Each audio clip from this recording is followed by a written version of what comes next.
Officer Laura Kendrick adjusted her uniform in the squad car's side mirror, smoothing down the crisp fabric over her vest. She had waited for this moment, her first solo patrol. No training officers watching over her shoulder, no one second-guessing her decisions. It was finally her turn to prove herself. The Capital City Police Department, CCPD, had a reputation. It wasn't just about policing, it was about maintaining control. The Academy drilled it into them. Respect is earned through authority. And Laura believed every word. She wasn't just here to serve the community, she was here to command it. She stepped out of her vehicle, the morning sun reflecting off her badge as she walked into the precinct. Inside, the air was thick with the scent of burnt coffee and stale paperwork. The veterans owned the space, laughing, slamming case files on desks, trading stories from the overnight shift. Kendrick? She turned to see Sergeant Paul Grayson, a seasoned officer with 2 decades on the force, standing by the briefing room door. His face was lined with experience, his voice edged with authority. "Got a minute?" Laura masked her irritation. She had no time for another lecture. Ever since the academy, Grayson had been too soft for her liking, always talking about understanding communities and building trust. That wasn't the job. "Of course, Sergeant," she replied, with a smile that didn't reach her eyes. Grayson led her to a quieter corner. "Listen, I know you're eager to get out there, but this isn't the academy anymore. These streets are different. The people are different." Laura's smile tightened. "I graduated at the top of my class. I can handle whatever comes my way." Grayson sighed. "That's exactly what worries me." Before he could say more, the briefing room doors swung open. "Roll call in 5, Lieutenant Sarah Collins announced. Laura gave Grayson a polite nod and walked off. She didn't need warnings. She needed action. Inside, the room buzzed with the usual morning chaos. Officers grabbing assignments, rookies scrambling for notepads, veterans claiming their usual seats. Laura took a front row spot, pulling out her notepad. Collins ran through the day's reports: car break-ins, a suspected drug operation downtown, and a reminder to follow proper procedures in light of new body cam regulations. Then her tone changed. "Judge Nathaniel West is presiding over several of our cases this month. If you're on his docket, make sure your paperwork is airtight." He doesn't miss a damn thing. A few officers exchanged looks. Laura jotted the name down, dismissing the warning. A judge was a judge. Her first shift was about to begin, and soon she'd learn that the badge she wore carried more than power. It carried weight. The radio crackled in Officer Laura Kendrick's patrol car as she adjusted her grip on the wheel. It had been an uneventful morning, issuing a few traffic citations, responding to a noise complaint. Nothing real. Nothing that proved she was more than just another rookie. Then the call came in. Unit 12, possible suspicious activity at the corner of Marshall and 5th. Male subject loitering near a convenience store. Caller states he appears to be casing the place. Laura's pulse quickened. This was it, her first real test. "Unit 12 responding," she said, flipping on her lights as she turned onto Marshall. When she arrived, she spotted the subject immediately. Black male, mid-30s, business casual attire, standing near the store entrance, scrolling on his phone. He wasn't pacing, he wasn't looking around nervously. If anything, he seemed bored, waiting. But the training kicked in. She parked, stepped out, squared her shoulders. "Command presence, control the situation." "Sir," she called out, approaching with a firm grip on her utility belt. Hand near her holster, just in case. The man looked up, surprised. "Yeah, we received a call about suspicious activity in the area," she said, clipped, professional. "Authority first." "Mind telling me what you're doing here?" The man raised an eyebrow. I'm waiting for my sister. She works next door. Laura studied him. The answer was reasonable. Too reasonable. I'll need to see some ID. His expression tensed slightly. Why? Red flag. Non-compliance. I'm asking you for identification, sir, she repeated, her tone harder now. I'm just standing here, he said evenly. That was it, a refusal to comply. She stepped closer, adjusting her stance. Time to take control. Sir, are you refusing a lawful order? His jaw tightened. I'm not refusing, I'm just asking why. Hands where I can see them, she snapped. He sighed, slowly reaching for his wallet. I'm getting my ID. But her adrenaline was already firing. A quick movement. A threat. Stop right there.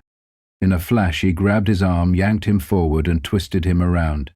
What the? Hey! He shouted as she slammed him against the hood of her patrol car. You're under arrest for resisting an officer, she said breathlessly, snapping handcuffs around his wrists. She barely heard the shouts from nearby pedestrians. Didn't register the people pulling out their phones. By the time she placed Daniel Carter into the back of her squad car, she felt it, that rush of power, of control. She had done her job. What she didn't realize was that her job had just changed forever. Judge Nathaniel West sat in his chambers, flipping through the morning docket. His desk was meticulously organized. Every motion, every case file stacked in precise order. Years of experience had taught him that justice was found in the details, and he never overlooked a single one. His eyes settled on a name. Daniel Carter. Resisting arrest. Suspicious behavior near a business. The charges seemed routine. Except something felt off. The arresting officer's report was too clean, too rehearsed. A textbook justification.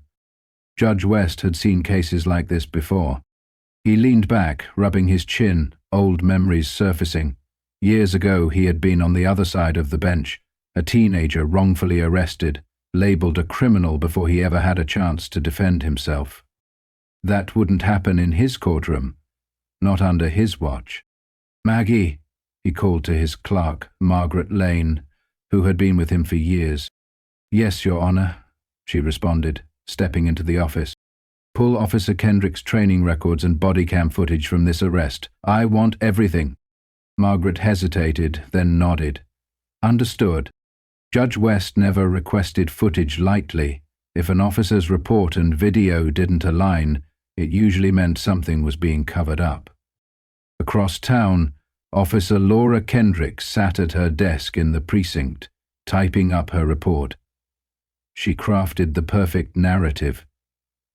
Daniel Carter had acted suspiciously, refused to comply, and made a sudden movement that required immediate action.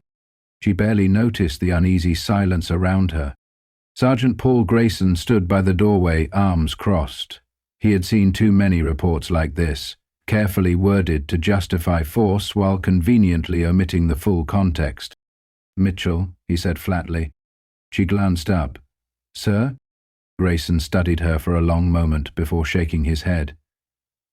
You might want to watch that body cam footage before you get too comfortable with your story.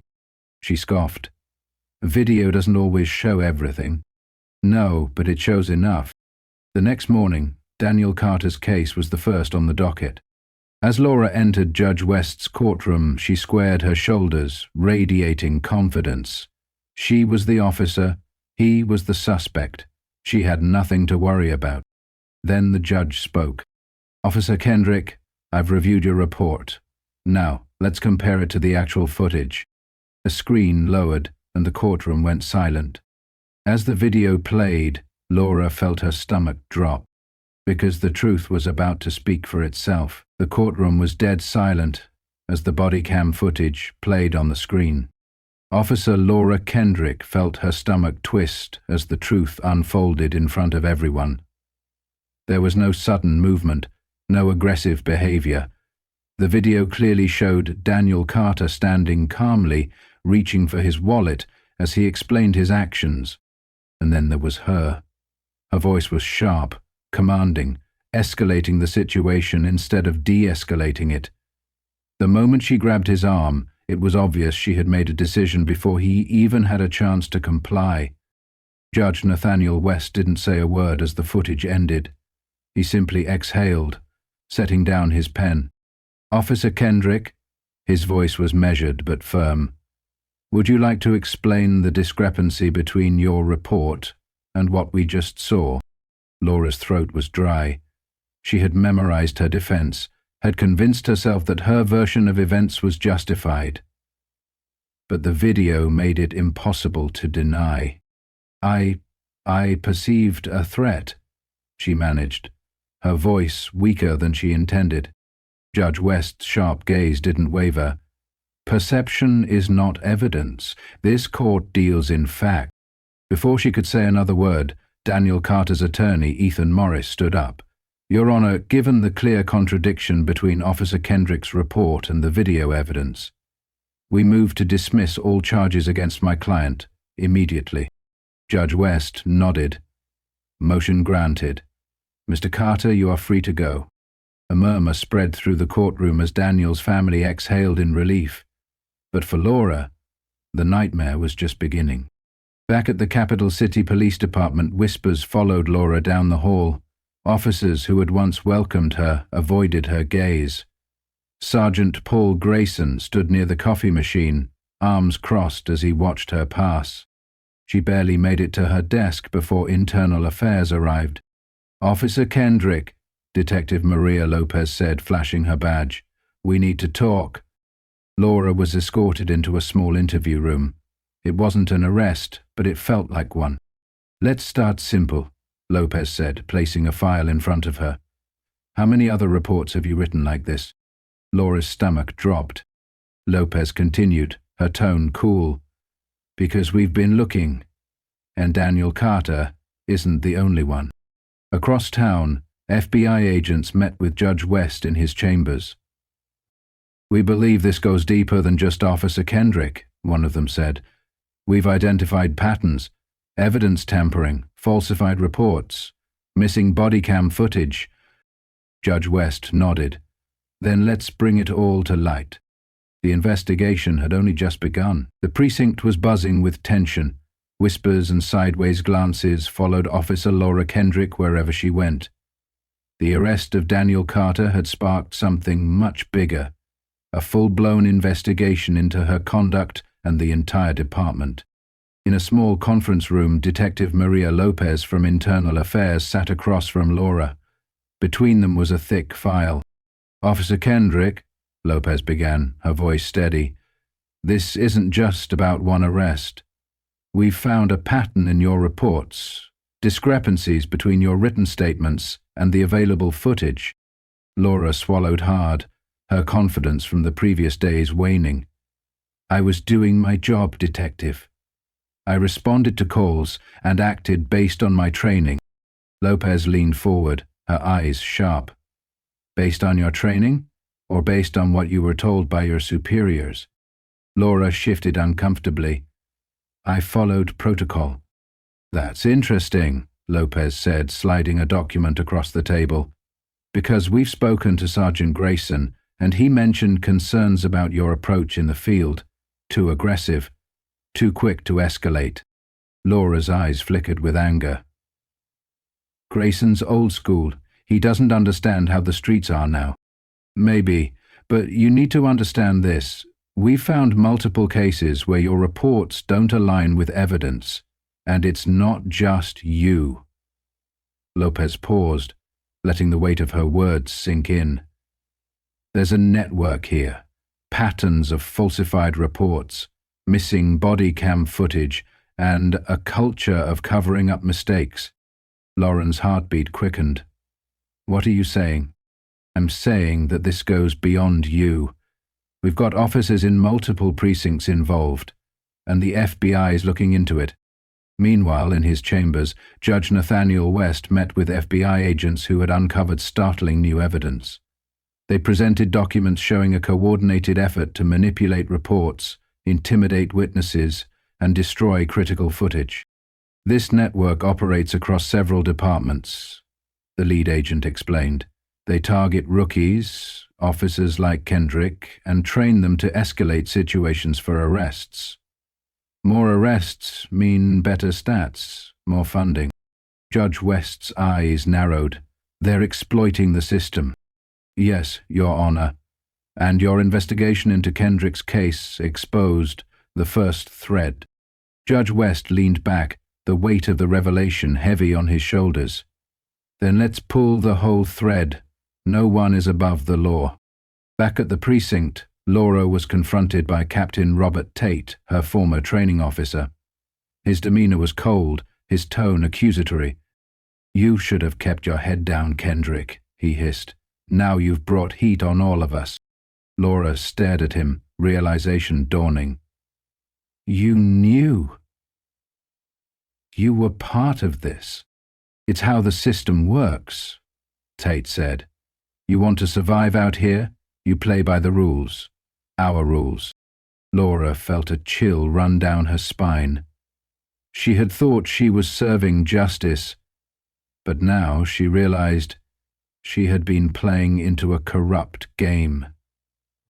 The precinct doors suddenly burst open. Federal agents swarmed in, badges flashing. The FBI was here.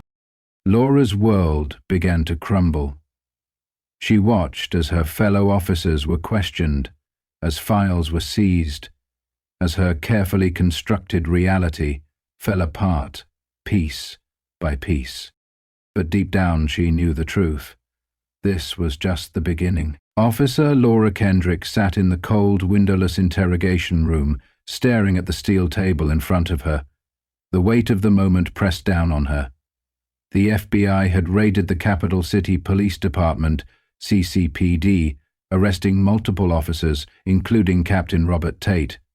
The network she had unknowingly been a part of was unraveling at a terrifying pace.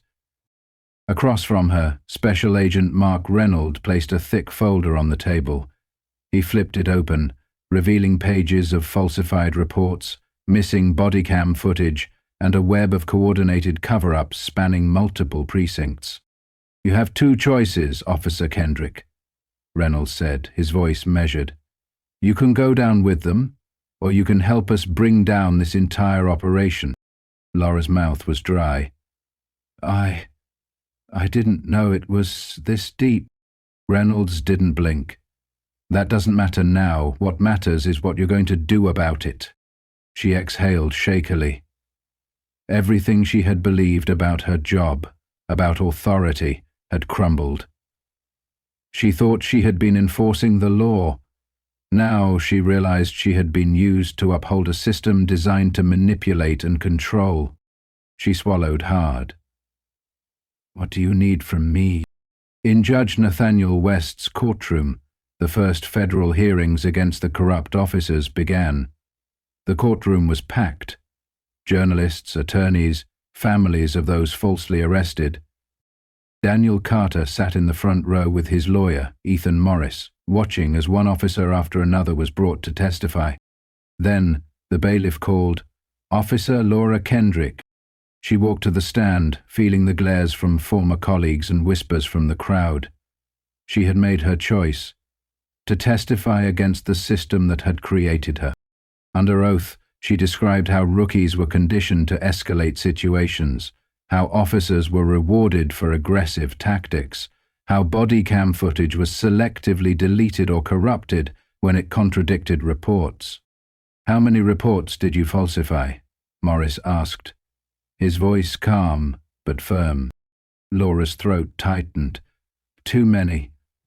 The answer landed like a gut punch to the room. She glanced at Daniel Carter, whose life had been irreversibly changed by her actions. The shame was suffocating. "But I'm here now," she continued. "I can't undo what I did, but I can make sure it stops." Judge West studied her carefully, then nodded. "The truth always comes out, Officer Kendrick. What matters now is what you do with it." As she stepped down, she knew this wasn't redemption. It was just the beginning of accountability. 6 months later, The courtroom was silent as Judge Nathaniel West prepared to read the final sentences. The trial had exposed a web of corruption stretching across multiple precincts, and today was the reckoning. Former Captain Robert Tate stood with his attorney, his expression unreadable. He had been one of the architects of the system, mentoring officers, covering up misconduct, manipulating crime stats for funding. You used your position to exploit the trust placed in law enforcement, Judge West stated, his voice firm. For that, you are sentenced to 25 years in federal prison. Tate showed no reaction, but the courtroom murmured. The system was falling apart. One by one, other officers received their punishments: prison time, career-ending dishonorable discharges, massive civil lawsuits.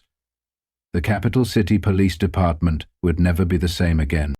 Then, the final name was called. Laura Kendrick, please rise. She stood, feeling every eye in the room on her. Judge West studied her carefully. Unlike your former colleagues, you chose to come forward. Your testimony was instrumental in exposing this corruption. But that does not absolve you of your actions. Laura swallowed hard. I am sentencing you to 5 years in prison with 3 years suspended, followed by 5 years of supervised release, West continued. During that time, you will assist federal oversight committees in law enforcement reform. A second chance, but with a price. As she was led away, she locked eyes with Daniel Carter, sitting in the front row. She had stolen something from him, his dignity, his trust in the system. And now she was finally paying for it. 1 year later, Laura sat in a small, brightly lit room facing a group of police academy cadets. She wasn't a cop anymore, but she had something to offer. She took a deep breath. I was trained to believe authority was absolute. That hesitation was weakness. That making arrests, not asking questions, made you a good officer. The room was silent. But that's a lie, she admitted. And if you don't recognize it now, you will later. Either in a courtroom, like I did, or when someone like me comes forward against you. She looked at them, young and eager, like she once was. This badge doesn't make you invincible. It makes you responsible. In the back, Sergeant Paul Grayson watched. He had tried to warn her once. Now she was the warning. Laura Kendrick had lost everything. But maybe, just maybe, she could still change something. The story of Laura Kendrick is not just about one officer. It's about a broken system, a culture of unchecked authority, and the devastating consequences of abusing power. At the beginning, Laura believed she was upholding the law. She thought her badge made her stronger, gave her the right to control situations as she saw fit. But in the end, she realized power without accountability is just oppression. Her downfall wasn't about one mistake. It was about a system that encouraged those mistakes, justified them, and covered them up. But justice, as Judge Nathaniel West proved, is inevitable when people refuse to stay silent. Key lessons from this story. Authority is not immunity. Wearing a badge does not put you above the law. It makes you more responsible for upholding it. Truth always comes out. No matter how much a system tries to hide misconduct, the truth will find its way to the surface. Standing up matters. It only takes one person, a victim, a whistleblower, a judge, to challenge an entire system of corruption. Change is possible. It may not be easy, it may take time, but as long as people demand accountability, reform will follow. What are your thoughts on this story? Do you believe law enforcement can truly change? Let's discuss in the comments below. If you found this story eye-opening, make sure to like, share, and subscribe. Tomorrow's special episode dives into another shocking case of corruption you won't want to miss.